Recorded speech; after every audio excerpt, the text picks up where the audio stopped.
আধিপত্যের দ্বন্দ্বে নরসিংদীর রায়পুরায় খুন হলেন মোমেন মিয়া নামের এক কৃষক। ঘরে ঢুকে মাথা এবং পায়ে গুলি করা হয়েছে তাকে।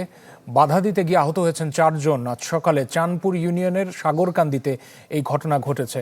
জড়িতদের ধরতে অভিযানের কথা জানিয়েছে পুলিশ। রাজনৈতিক সংঘাত কিংবা আধিপত্যের দ্বন্দ্বে প্রায় প্রাণহানির ঘটনা ঘটে নরসিংদী রায়পুরায়। এবার ঘরে ঢুকে একজনকে গুলি করে হত্যা করেছে প্রতিপক্ষের লোকজন। উপজেলার চাঁদপুর ইউনিয়নের ফরিদ গ্রুপ ও মোমেন চেয়ারম্যান গ্রুপের বিবাদ দীর্ঘদিনের। বিরোধ মেটাতে কয়েকবার বৈঠকও হয়েছে। রোববার সকালে সদাগরকান্দি এলাকায় দেশীয় ও আগ্নেয়াস্ত্র নিয়ে মোমেন মিয়ার বাড়িতে হামলা চালায় ফরিদ গ্রুপের সমর্থকরা। এক পর্যায়ে তারা মোমেন মিয়ার মাথায় ও পায়ে গুলি করে। ঠেকাতে গিয়ে আহত হন আরও কয়েকজন। আহতদের উদ্ধারের পর স্থানীয় হাসপাতালে নেওয়া হলে মোমেনকে মৃত ঘোষণা করেন চিকিৎসক।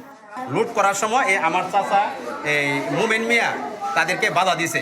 বাধা দেওয়ার পরে তখন তারা সরাসরি গুলি করছে। সকালবেলা 9টায় বাজারে গেছি। বাজারে যাওয়ার পরে তারা 15-20 জন লোক আমারে ঘেরাও করছে। ঘেরাও কইরা দেশি অস্ত্র দিয়ে আপনার যে পায়ে গায়ে আইছে, তারপরে লট দিয়া বাইরে আইছে, আর 15-20 জন লোক ঘুষিয়েছে। রোগী আসতে আসতে ব্লিডিং হয়ে আঘাতের পরে রাস্তায় মারা গেছে। আমরা আসার পরে জাস্ট কোনো চিকিৎসা শুরু করতে পারি নাই।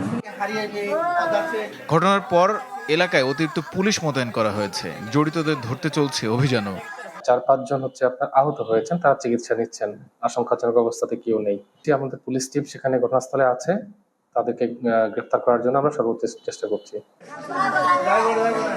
নিহত মোমেন মিয়া মোমেন চেয়ারম্যান গ্রুপের সমর্থক ছিলেন। Desk report, channel 24।